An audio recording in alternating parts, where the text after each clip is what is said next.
खबर देंगे आपको। ईरान के खातिमुन्नबिय्य सेंट्रल हेडक्वार्टर्स के तर्जुमान का बयान सामने आ गया है। उन्होंने कहा है कि अमरीका सख्त ऑपरेशंस और शदीद नताइज का इंतजार करे। कर्नल इब्राहिम जुल्फिकारी ने मजीद कहा कि अल्लाह का हुक्म है, दुश्मन के मुकाबले के लिए जो हो सके तैयारी करो। उन्होंने कहा कि अल्लाह ने हुक्म दिया है कि कुव्वत तैयार करो जिससे तुम दुश्मन को डरा सको। अमरीका ईरान के साथ बराह रास्त जंग में कूद चुका है। अमरीका अपने अहदाफ हासिल करने में नाकाम रहा है। फौजी अमरीकी इक़दाम से खत्ते में जंग के फैलाव की राह हमवार हो गई है। कर्नल इब्राहिम ने मजीद कहा कि अमरीका के लिए हरगिज फायदेमंद साबित नहीं होगा।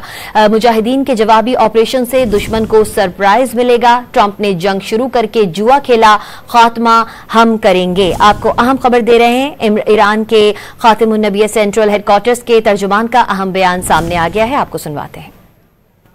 बिस्मिल्लाहिर्रहमानिर्रहीम वअद्दू लहुम मस्ततअतुम मिन क़ुव्वह व मिन रिबातिल खैल तुरहिबून बिही अदुव्वल्लाह व अदुव्वकुम। آمریکای جنایتکار در ادامه حمایت‌های همه جانبه خود از تجاوزگری رژیم صهیونیستی با نقض آشکار حاکمیت جمهوری اسلامی ایران به صورت مستقیم وارد جنگ با ایران شد و به خاک مقدس ایران تجاوز کرد.